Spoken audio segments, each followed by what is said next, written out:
Throughout this morning, we're going to take you around the country and see what else has been damaged overnight. Those threats still continuing with this ongoing protest. But can we turn our attention to the retail issues of the country at the moment? Major retail groups being hard hit by this unrest.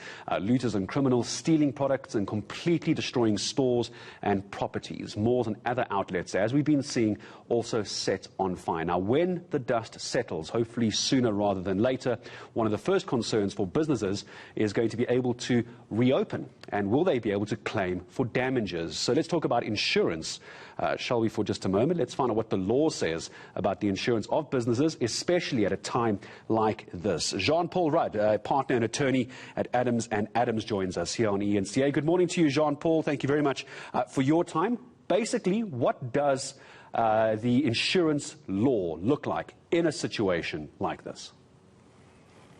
Morning, Gareth. Thanks for having me on your show. So what's important to remember is that an insurance policy is a contract just like any other contract.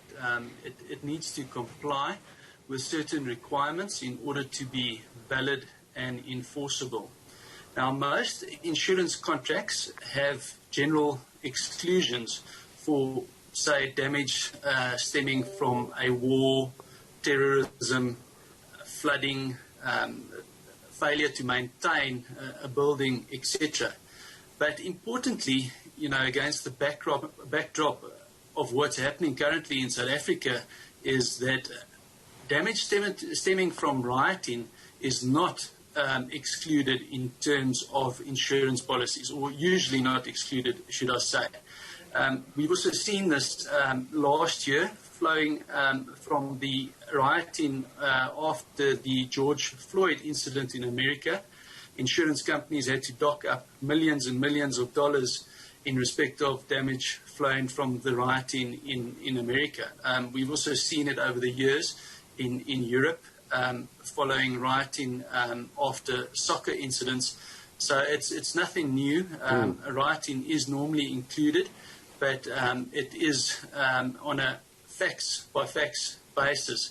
So businesses would need to check the policies to make sure that they are indeed covered in respect of the rioting. I'm curious if maybe you could elaborate for me, Jean-Paul. There's so many terms being used at the moment, and if you can indulge me for just a few moments.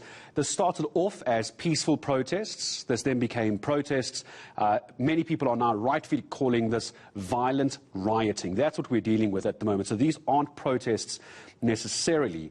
How does, in an insurance claim, does something change depending on what the government terms what we're going through at the moment? If they continue to call this protests, which we both know it's not, and instead rather call it rioting, does that change how an insurance policy could play out? Well, Gareth, a person would look at the policy and the wording used in the policy, and if it's unclear, insurance policies are normally interpreted in favour of the insured. So, i.e., if there's any uncertainty in respect of the wording, it is normally interpreted in favour of the insured to ensure that insurance policies actually pay out at the end of the day after people have paid their premiums. And now what's important to remember as well is that what sort of damage these businesses can claim in terms of these policies. Now, it's normally damage to property. We've seen large-scale looting, so the businesses would be able to recover the stock theft or damage to the premises or appliances. And then another important thing that businesses tend to forget is that most policies also have what they refer to as business interruption insurance. Now, as you can imagine, Gareth, these businesses are not going to get back into business anytime soon. There are going to be delays, whether it's a week or weeks, where they will not be able to generate income. And your business interruption policies, which are normally included in most business policies, will ensure that they are covered for the income they've lost over this period.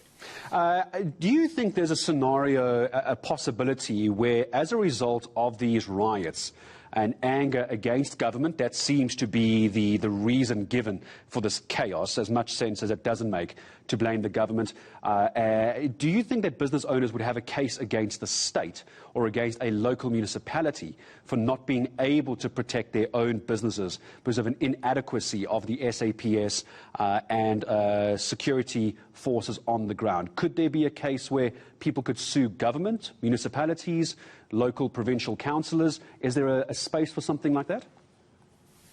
Well, you'd have to look at it from a constitutional perspective and from the common law perspective. Now, if I can deal with the common law perspective first, any government, municipality, etc., have a common law duty of care to protect their citizens. So one would need to look at that and see whether the government had breached their common law duty of care. Now, we would have to go back into case law and previous incidents to see whether you would be able to hold government liable in terms of the common law. A person can also look at the constitutional rights of citizens and businesses where government is forced in terms of the Constitution to protect those rights. So at this stage it's unclear. One would need to look at government's actions and see what they could and should have done to prevent this and whether they acted reasonably in these circumstances. Just in the last 30 seconds or so I have with you, Jean-Paul, this has been great advice. If you don't mind, one more question from my side. Insurance premiums in, for example, hotspot areas, not by companies that have had their properties damaged or content stolen, but those in the area. Are insurance companies legally allowed to now automatically, without notice, push up insurance premiums for businesses, obviously preempting some kind of damage? Are they allowed to do that to customers? No, look, so any change to any sort of policy needs notice to the insured. So no insurance company can change anything without first notifying the policy holders. Just another important thing, I know we don't have much time, but the businesses need to realize that there are time barring clauses in the insurance policies. So they need to act promptly in terms of instituting claims, because if you don't act in terms of the time barring clause, you are prevented from instituting action against your insurer, and the claim effectively prescribes.